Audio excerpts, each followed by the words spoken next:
આજે આપણે hair pack બનાવીશું જે આપણા વાળને એકદમ ઠંડક હેર ગ્રોથ વધારશે, સિલ્કી બનાવશે તેમજ માનસિક તણાવથી દૂર રાખશે। આ બધી આયુર્વેદિક જડીબુટ્ટીઓ છે, કોઈ કેમિકલ નથી। તેના માટે બધા પાવડર લેવાના છે।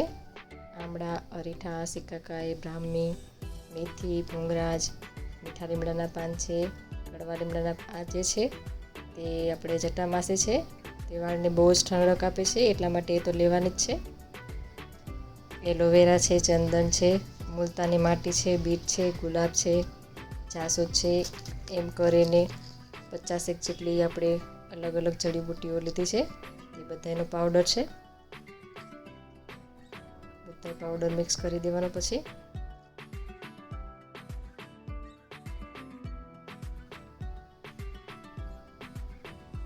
આ બીજા 10 પાવડર અલગ છે, એમ કરીને આપણે 60 જેટલા પાવડર થશે। જટામાસી જે છે એ છેલ્લે આપણે મિક્સ કરવાની છે, તો બધા જ પાવડર મિક્સ કરી દઈશું।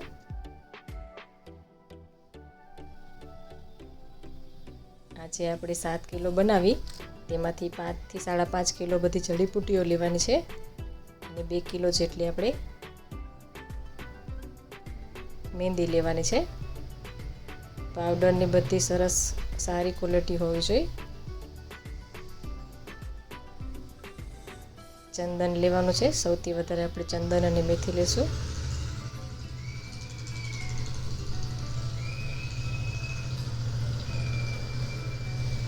બધા જ પાવડર મિક્સ કરી દઈશું।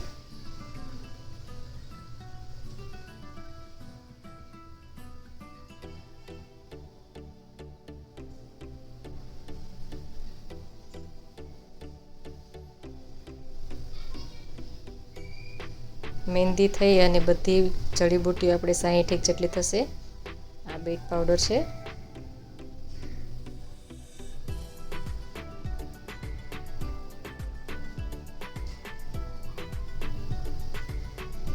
આપણા વાળને એકદમ સરસ બનાવશે સિલ્કી। આ પ્યોર ચંદન છે,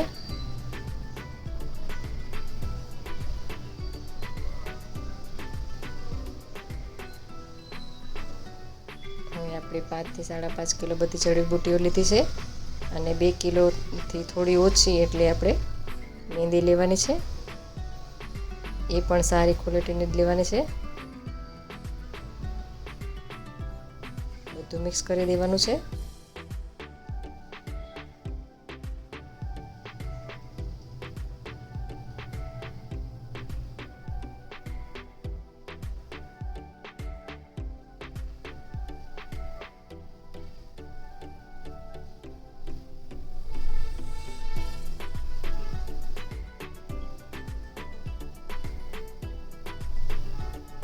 બધું જ મિક્સ કરી દઈશું। આમાં ઘણી વખત યુટ્યુબમાં વિડીયો બનાવે છે કે આપણે પાણી ગરમ કરવી, તેમાં મીઠા લીમડાના પાન, મેથી બધું નાખીને પછી પલાળવાનું। આપણે અત્યારે એમાં જરૂર નહીં પડી, કે બધું જ આમાં નાખી દીધું છે, આપણે બધું મિક્સ કરી દીધું છે। જેટલી જડીબુટ્ટીઓ આવે છે જે આપણા હેરને એકદમ સરસ સારા બનાવે છે, તો એ બધું જ આમાં મિક્સ કરેલું છે અને વાળને એકદમ ઠંડક આપશે। જટામાસી છે જે છેલ્લે આપણે ક્રશ કરી દઈશું મિક્સરમાં અને એને હવે મિક્સ કરી દઈશું। આ ખાસ લેવાની જ છે જટામાસી, કેમ કે એનાથી એકદમ સરસ વાળને ઠંડક મળશે। જો આપણને માથાનો દુખાવો હોય તેના માટે પણ બહુ જ લાભ કરશે। હવે પછી એને ઉપયોગ કરવા માટે આપણે લોખંડની તવી લેવાની છે, તેમાં આપણા ગ્રોથ પ્રમાણે આપણે મહેંદી પલાળશું। લોખંડની તવીમાં આપણે 2 ગ્લાસ જેટલું પાણી લીધું છે, તેમાં ચાય પત્તી લેવાની છે 2 ચમચી જેટલી,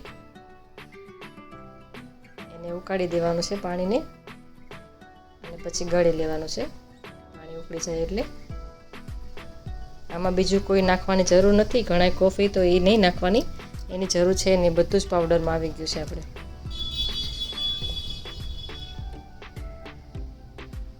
ગાળી અને પાણી અલગ લઈ લેવાનું છે અને લોખંડની તવીમાં જ એને પલાળવાની છે, જેથી કરીને એનામાં કલર સારો આવે।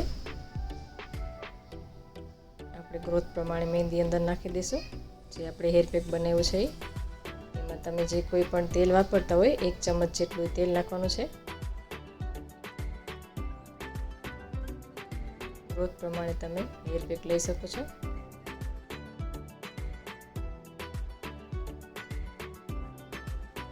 અને 8 થી 10 કલાક સુધી પલળવા દેવાની છે. ઓછામાં ઓછી 3 કલાક તો પલળવા જ દેવાની લોખંડની તવીમાં. આ હેર પેક એકદમ સરસ ઠંડક, વાળનો ગ્રોથ વધારશે, ખરતા પણ અટકાવશે અને ઠંડક તો બહુ જ આપશે. કોઈ નુકસાનકારક નથી. કદાચ કોઈને લાભ થાય નહીં પણ નુકસાન તો નહીં જ થાય. જેટલી પણ જડીબુટ્ટી આવે એ બધી જ આપણે આમાં લઈ લીધી છે.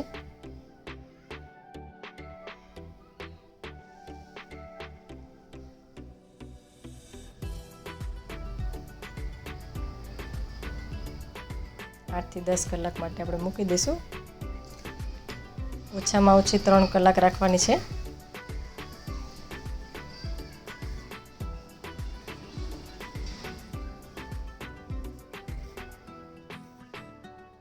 બીજા દિવસ તમે જોઈ શકો છો કલર એકદમ ચેન્જ થઈ ગયો છે.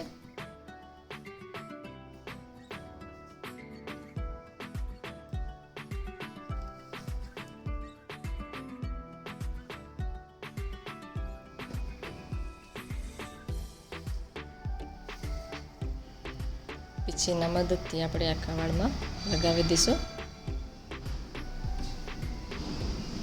અંદર ઉતરે એવી રીતે લગાવવાની છે અને વાળમાં પણ લગાવી દેવાની છે. એકદમ સરસ સિલ્કી થઈ જશે. તો મેં લગાવી દીધી છે.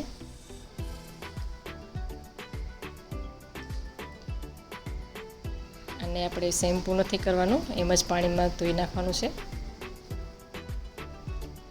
કેમિકલનો ઉપયોગ નથી કરવાનો. વાળ ધોતી વખતે શેમ્પૂની જરૂર જ નહીં પડે. વાળ એમનામ સરસ સાફ થઈ જશે. તો તમે જોઈ શકો છો કેવું સરસ રિઝલ્ટ આવ્યું છે આપણે બીજા દિવસે. મહેંદી નાખ્યા પછી 1 કલાક સુધી રાખવાની. તમે જો રાખી શકો તો 2 કલાક પણ રાખી શકાય.